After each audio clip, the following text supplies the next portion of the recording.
Hey there YouTube, Wrestling Optimus here, back with another action figure review. It's Wednesday night, and you know what that means, time for AEW Dynamite on TNT.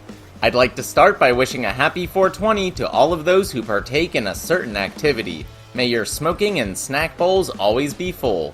With that out of the way, we've got 2 championship matches on deck for another stacked episode of Dynamite. But first, if you're new here, make sure to like the video and subscribe to the channel for more pro wrestling and action figure content. Now, we're headed into my custom dailies place, so for a recap and review, let's take it over to the action figures.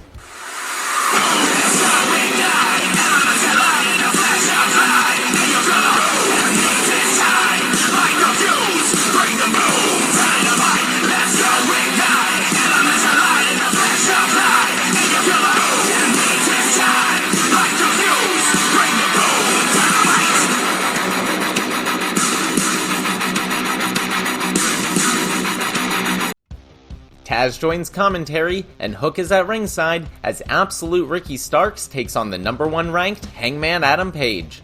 Starks cut an awesome cowboy-themed promo on Dark that had me way more pumped than I'd normally be for this. It's a hard-hitting affair that Hangman wins with a buckshot lariat. Afterwards, Taz yells at Page from the desk, saying he got lucky and needs to learn to watch his back. With that, Hook takes him out at the knee.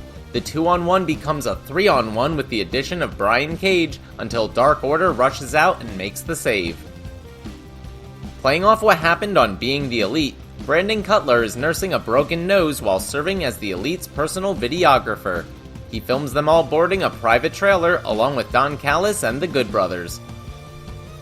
AEW Spanish announcer and apparently Death Triangle's official interpreter, Alex Abrahantes joins Pentagon Jr. cosplaying as Batman for his match against Trent of Best Friends, accompanied by freshly squeezed Orange Cassidy. After a commercial break, Alex relays a message from Penta and says not only do best friends suck, but so does Trent's mom Sue. Oh! Trent goes after him with a chair, getting stopped by the ref, so Orange Cassidy tries to intercept but gets super kicked from behind by Penta. While the ref deals with that, Alex clocks Trent with his microphone and scurries off, allowing Pentagon to hit a package piledriver for the win. JR sits down with the Pinnacle to get their reactions to Jericho's promo from a few weeks ago. But first, MJF unveils a new silk scarf. He goes on to say that Chris only wrestles guys who are already over and then claims to have made them popular. He's a washed-up legend who was jerking the curtain at 25, while Max is hanging around top guys in wrestling's greatest faction at the same age. MJF closes by warning that Mike Tyson won't be able to save them when his family destroys the Inner Circle at Blood and Guts. We get a video package recapping Ty Conti's journey to her title match against Hikaru Shida. Ty's surrogate faction, the Dark Order, wish her luck from the stage. At its heart, this rivalry is about respect and sportsmanship, as exemplified by the pre-match bow in lieu of a traditional handshake. And it serves to highlight the importance of the championship, as well as the legitimacy of both competitors' martial arts backgrounds. Conti's judo and jiu-jitsu versus Shida's striking and technical skills makes this beautiful to watch. There's 2 great near falls when Ty hits the Ty KO, then Shida follows that up with a modified pile driver. But in the end, the champ is able to retain with a spinning katana knee strike.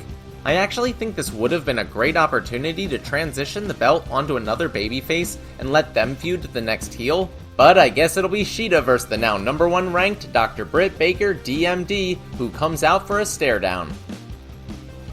Miro cuts a great promo on Kip for getting in his way and holding him back. Then he threatens anyone in the locker room currently holding a title, saying it's his destiny to become a champion in AEW. Now this is the Miro we've been waiting for. Next, Tony Schiavone brings out the Inner Circle. Jericho immediately points out the energy in Bayley's place, which reminded me that AEW has been doing shows in front of live crowds for a while now, and it really has enhanced their overall product. Not saying it was necessarily safe during the pandemic, but it did make for some great TV. Jake Hager says the Pinnacle are going to be eating through straws when he's done with them, all while throwing straws at the camera.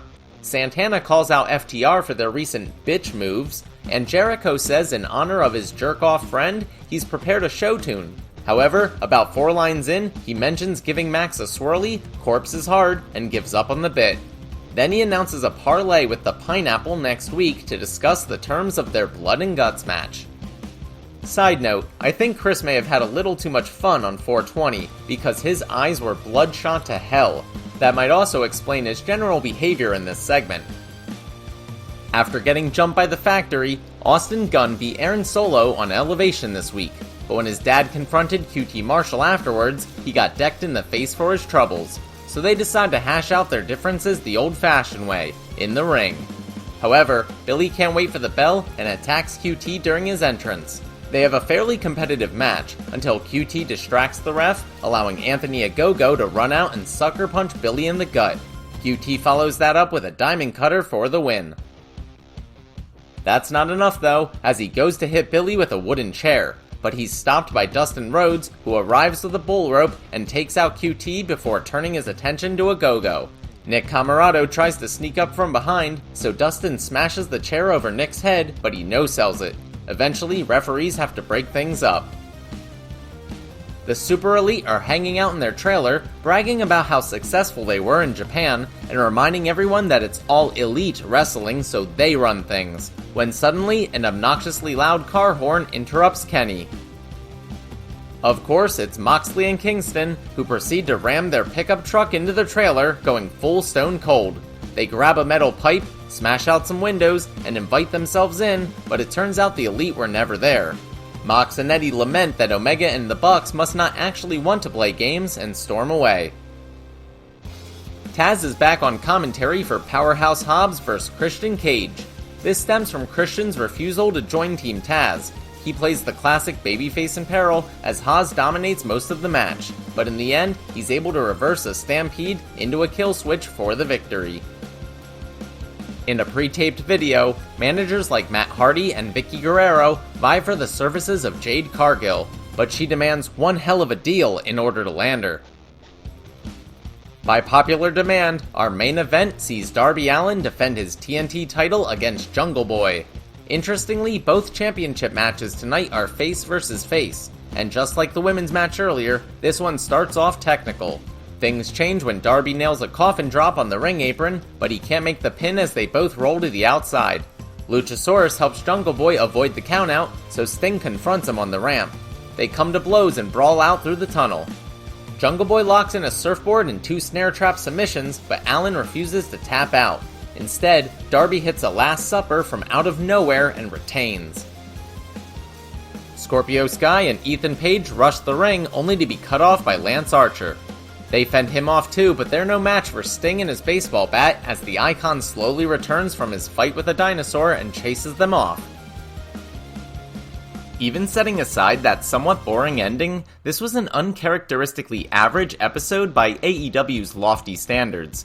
Not bad, but not great either. Sure, the in-ring action was awesome, per usual, especially the 2 title matches, but it seemed to lack the intricate storyline and character development of a normal show. For example, I was confused by what happened with the Super Elite. Where did they go when Mox and Eddie attacked? And why didn't they hype up Omega's match against Rich Swann for the Impact Championship this Saturday? Feels like a missed opportunity.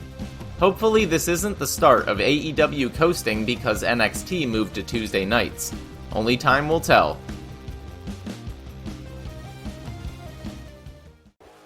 Alright, that'll do it for AEW Dynamite on TNT. Thanks so much for watching. Let me know what you thought in the comments down below. I'll be back later this week with a video all about how I built my custom Thunderdome, so stay tuned.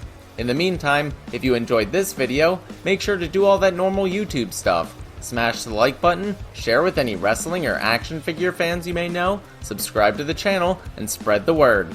You can also talk to me over on Twitter at WrestlingOptimus, or see all my best figure photography over on Instagram at WrestlingOptimus. If you haven't seen us play wrestling board games for the Mighty Pickle Trophy, you can check that out right here. But until next time, I've been Wrestling Optimus, and I'll catch you later.